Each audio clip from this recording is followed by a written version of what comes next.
Welcome to Real Life Renos, the podcast. I'm your host, Karen Brown, and if we haven't met before, I'm an aging in place and accessibility strategist, as well as an educator in all things leading a life that is independent, safe, and dignified. Following up on the last podcast about why we need to make decisions, I have a list of questions that every older adult needs to ask themselves. I've asked myself these questions too. 3 categories, 10 questions in each. Are you ready? Let's go. Health and wellness is the category, and question number 1. Do I have regular checkups with my doctor, dentist, and other healthcare providers, including routine screenings for vision, hearing, and bone density? You might not think about having your hearing checked as being high up on the list of priorities, but believe me, you should. If your hearing is diminishing, and I know all of our hearing diminishes as we age, mine is certainly, but when it diminishes to the point where you can't be in a room and hear a conversation, you feel very isolated. And then eventually you just stop going to the room, the parties, the get-together, because you can't hear what they're saying anyway. Social isolation is not a good thing. So be sure to get your hearing checked. And, if they prescribe hearing aids for you, please wear them. Make sure you're participating in the life that's going on around you. Question number 2, am I managing any chronic conditions effectively? Well, that speaks directly to whether or not you understand your chronic condition and what the prognosis is for it. Do you understand any chronic conditions that impacted your parents or your grandparents? Don't stick your head in the sand on this one, because early intervention is often the key to a lot of conditions. Question number 3, is my current medication list up to date and reviewed regularly? As I have said so often, everything that you put in your mouth interacts with everything else you put in your mouth. So you need to understand what you're taking, and don't consider only your prescribed medications to be medications. Look at your over-the-counter purchases, things like antacids or cold medications, aspirin, allergy medication. Those kinds of things may have an interaction with prescribed medications. Also think about teas and CBD and other kinds of alternative medications that you may take because they make you feel better. That needs to be included on a medication list. And that medication list needs to be reviewed by your healthcare team every time you go there. Don't be shy about having that medication list reviewed by your pharmacist as well. Sometimes pharmacists can be much more up to date on medications than your healthcare team. Question number 4. Am I eating a balanced, nutritious diet and drinking enough water to support my health? The water piece is really important because if you are dehydrated, it puts you at risk for falls. Question number 5. Am I getting enough physical activity to maintain mobility and strength? Well, there are a couple of pieces to this that I want to bring up. So 10,000 steps a day is something that we have all heard for years as the goal. But let me tell you that some activity is better than no activity, and more activity is better than less activity. So if you're just starting out, start. Go for a walk. The weather is getting nicer, certainly in my neck of the woods, although there's snow on the ground as I look outside my window and I'm recording this, but it'll go away because spring is coming and it doesn't last. So get out there and walk up to the mailbox to get the mail or around the block. Set a goal for yourself and aim to best it week over week. Strength is another thing we need to look at. We know that we need to lift weights because being able to be strong as we age needs to be a goal. So whether you are lifting jugs of bleach or cans of soup in your house, or you have actual weights, get on that. There are lots of YouTube videos that show you how to maintain weight. Did you know that going up a flight of stairs is a force equal to 3 to 6 times your own body weight, especially on the undersurface of the kneecap. I just wrote an article about this the other day on theoldish.com, and it was based on a study that looked at the benefit of stair climbers in a gym versus climbing stairs out in the wild. So in your home or in a mall, for instance, if you're going up to the second level. So check that out. Question number 6. Am I getting enough sleep, and is it restful? A lot of people that I deal with are concerned to downright frustrated because they really want to get 7 or 8 hours of sleep a night. But you know what they forget to include? Is that 1 or 2 hour nap they had in the afternoon. So no wonder they're frustrated when they wake up at 4 in the morning. They've had enough sleep. Make sure you're paying attention to sleep hygiene. There are lots and lots of articles on theoldish.com on sleep hygiene. Question number 7. How is my mental health? Do I experience stress, anxiety, or depression? I think this is something we all need to look at. I can tell you that I've been experiencing more anxiety recently than I have in years gone by. We have a federal election coming up in Canada, and of course there is all of the stuff happening in the US and how that's impacting the rest of the world and looking at how things are changing. My social media accounts are blowing up hourly, if not minute to minute. And I actually find that quite anxiety-inducing. So I have had to develop a practice of turning off my social media at a certain point before I go to bed at night. Now, the articles that I referred to on the Oldish and sleep hygiene do say turn your social media devices and your TV off an hour before bed. I'm really bad at doing that. I confess, I'm really bad at doing that. It doesn't cause me depression, but I certainly see a difference when I turn off my social media an hour or so before I go to bed. My sleep tends to come faster and be more restful. So, if you are experiencing stress, anxiety, or depression because of anything in your life, I urge you to seek the fixes for it. If it's mild, perhaps you can mitigate stress or anxiety with greater exercise or by just turning off social media.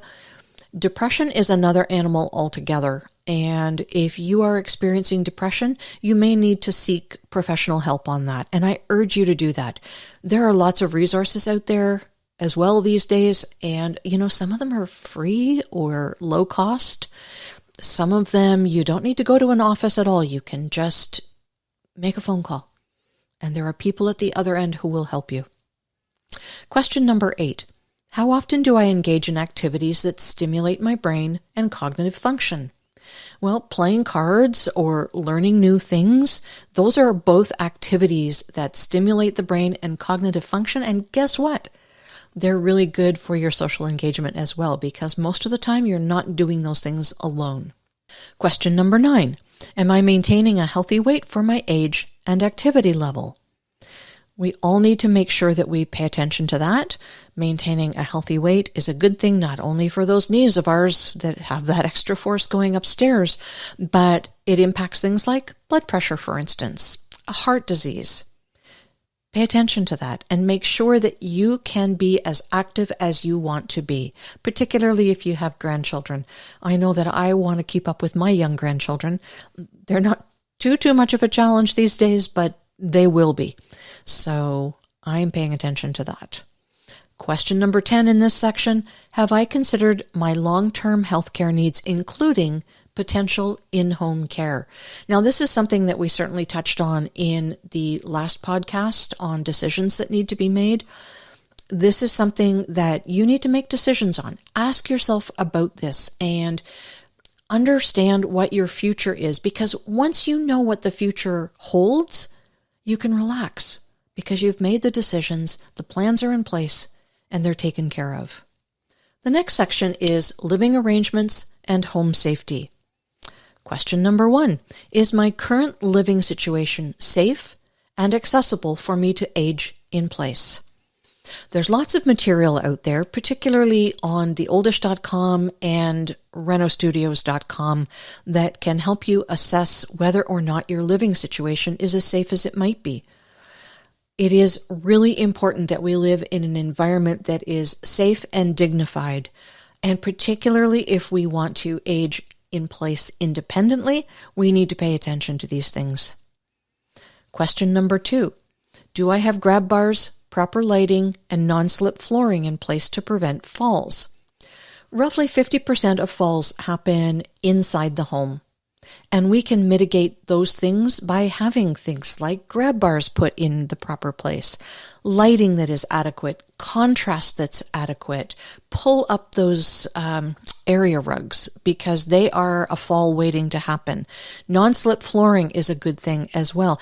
You can also look at the tread on your favorite slippers and shoes, because we have a habit of just wearing our favorite slippers down to the point where they are shiny. Look at those, because, man, that is a slip just waiting to happen. Question number 3. Is my home easy to navigate in the event of mobility changes? So if you're thinking about doing any renovations, or you're just considering whether your house is the place where you need to be as you age, look at things like doors. Are they wide enough? If you've got some older doors, they might be 28 inches wide. That's not going to be wide enough. You need to look at something that is 32, 34, 36 inches wide. Depends on what kind of mobility device might be employed in the future. I'm a really big fan of 40-inch doors on entry doors. Look at how you get into your house. Look at how furniture is moved in and out, how you come in and out holding hands with your grandchildren or holding bags of groceries. I know 40-inch doors are a big step up for most people, and it's not inexpensive, but if you are doing renovations, do take a look at the width of your doors, all of your doors. Question number 4, do I have a plan for home maintenance and repairs? There comes a time for all of us when those kinds of things become downright challenging, if not difficult. So removing the snow, cutting the lawn, climbing up on a ladder to clean out the eaves troughs. I don't want to see anybody up on a ladder without somebody below who is holding that ladder and making sure that things stay safe. And frankly, I'd rather you be the one holding the ladder than the one up on a ladder. So, you need to make sure that you've got a plan to make sure that your house does not fall into disrepair, and look at whether those plans are something you can afford in your budget. A lot of us tend to lean on our family. I know right now I lean on my family, but as I get older, I want to be able to make sure that I can afford whatever repairs are necessary, because quite frankly, my family has a life and they may not have the skill set to do the repairs that I need. So having a plan to maintain the home that you're in is really important. Question number 5, is my neighborhood safe and easy to get around in? Well, I certainly hope that all of our neighborhoods are safe, but in this context, I'm wanting to know if your neighborhood is safe for you. If you need a mobility device, for instance, if you have diminished sight or hearing, is it still safe for you under those circumstances? Is it easy to get around in if you are using a mobility device, or what happens when you can no longer drive? How easy is your neighborhood for you if you can't drive? Question number 6. If I live alone, do I have a plan in case of emergencies? So think about falls, fire, hydro failure. Falls, as I mentioned earlier, are 50% occurring in your home. So if you fall in your home and you can't get up, what's the plan? Do you have anybody checking on you? Do you know how to call somebody in case of an emergency? Question number 6. If I live alone, do I have a plan in case of emergencies? Think in terms of health emergencies, fires, hydro failures. What's your plan? Do you have someplace safe to go? If you have a fall, remember that I said that 50% of them happen inside the home? How are you going to get up? Do you know how to get up off the floor? The longer you are on the floor, the less your chances for survival. So you need to have a plan. Fire. Do you have a plan to get out of your house? Really important stuff that you need to think about and make sure you have a plan that you have rehearsed, that you know where you're going and what you're going to do. Question number 7 is related to that. Do you have a medical alert system or someone checking in on you regularly? Now, this could be as simple as having neighbors that look across the way and see if your drapes are open. Maybe you have an arrangement with one another that, the drapes need to be open by 9 o'clock in the morning. They need to be closed by 7 o'clock at night. If they aren't, maybe you just check on one another. Do you have a family text chain? That's what I have. And I have one child who lives close to me and one who lives further away. But we do have an ongoing text chain, and we talk every single day. I feel like if I didn't respond to texts and they thought that I should still be awake, they would check in on me.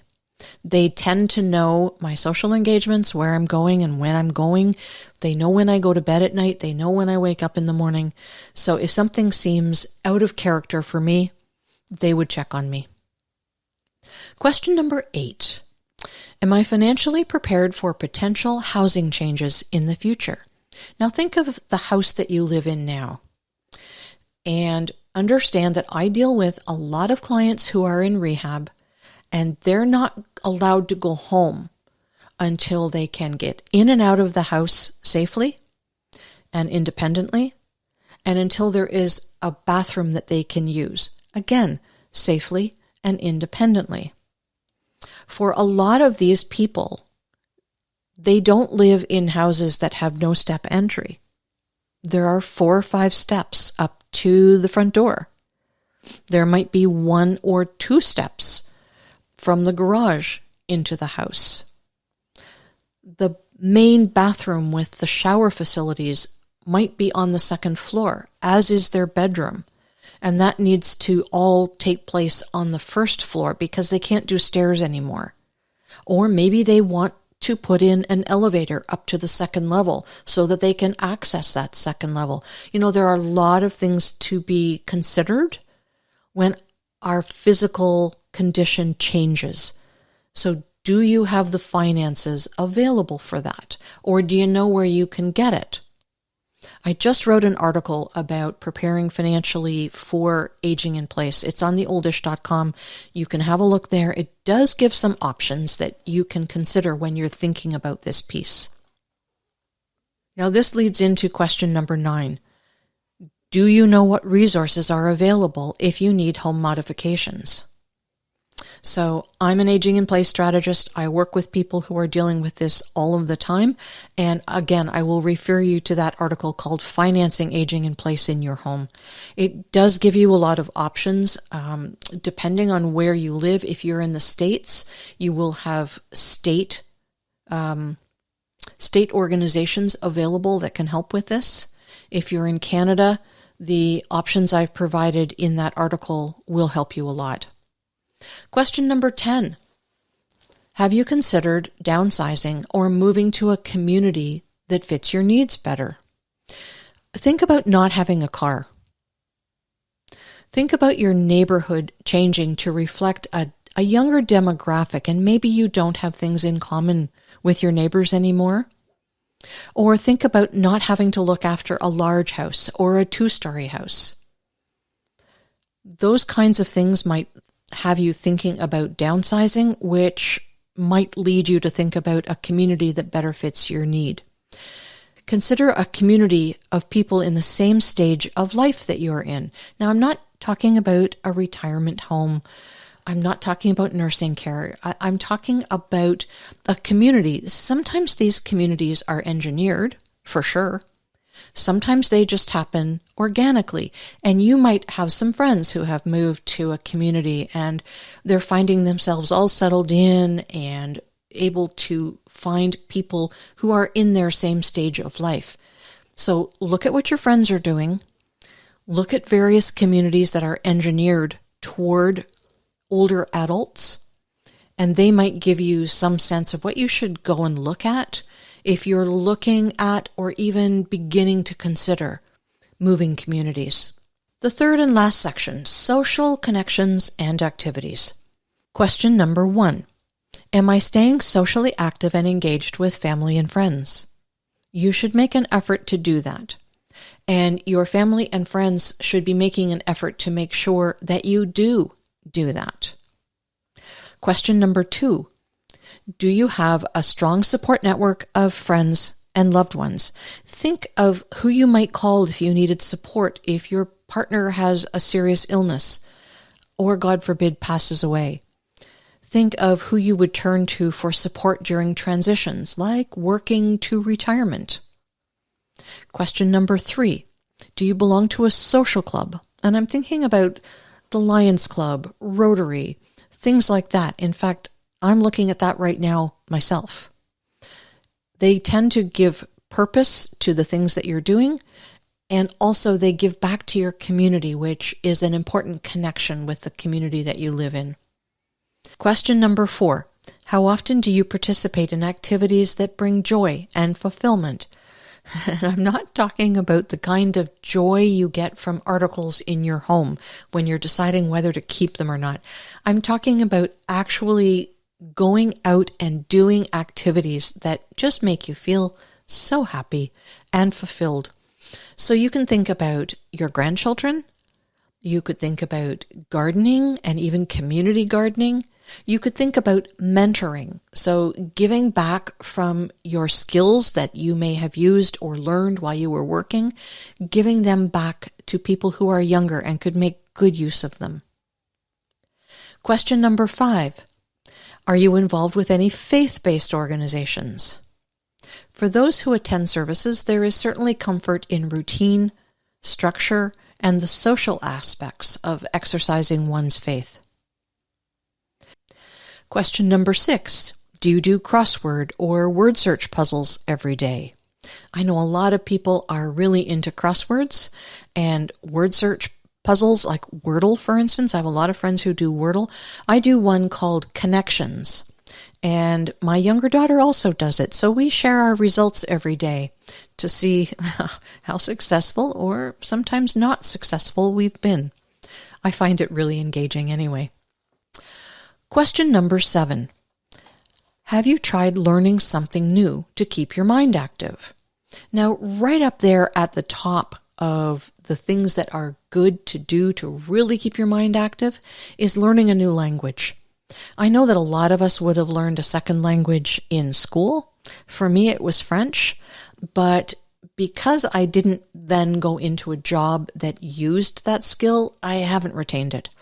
Language is a really hard thing to learn as an older adult, but that's what makes it the most challenging. So definitely look at things to learn to keep your mind active. Be a constant learner. Question number 8. Do you feel lonely or isolated? And if so, what steps are you taking to address it? I want to reference a study that was done many years ago in Chicago, and the result of the study was that social isolation had the same effect on your body as smoking a pack of cigarettes a day. So that's pretty serious. In terms of how to address it, get out there. Just get out there. When you're at the post office, talk to people. When you go to the grocery store, talk to people. Do not, under any circumstances, use those self-checkouts. Stand in line, no matter how long it takes, and talk to the cashier that checks your groceries through. Talk about the weather.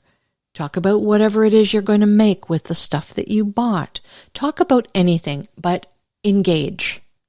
That is social engagement. In addition to all of the other things you might do, like going to church, going to the club, talking to your neighbors, you can engage in these ways. Reduce the effect of social isolation on your body every opportunity you get.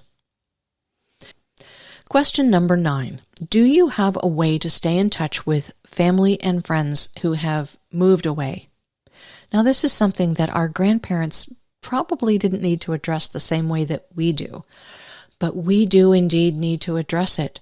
The global economy has changed, meaning that jobs are anywhere on the planet now. And our friends and our children in particular, but our families, they're moving away to be able to access these jobs. You can make sure you stay in touch in any number of ways. I mean, social media makes it pretty easy now to find out what each other is doing, but it's not the same thing as talking to them. So make sure that you use the technologies that are available to us right now, whether that is FaceTime, Google Meet, Zoom. You can arrange group chats so that a bunch of you can be online together and catch up. You could have lunch together that way. You can enjoy a glass of wine or a cup of coffee that way. Make the effort. Somebody needs to make the effort to stay in touch. And once you do that, I think you'll find that you will really enjoy these little times when you can spend time with familiar faces. Question number 10. Are you making an effort to meet new people and build new relationships? So just like question number 9, where we want to maintain family and friend relationships that we've had for years, there certainly are times when we need to meet new people and build new relationships. I recently listened to a Mel Robbins podcast that dealt with exactly this subject. I'm into podcasts, and I'm sure you can find this podcast that Mel did on friendships. But, the essence of it is that she said, when we graduate high school and move on, we need to make new friendships. When we graduate university, or when we need to move away from our downtown, single life apartment to the suburbs where we're going to raise our family, we need to meet new people and build new relationships.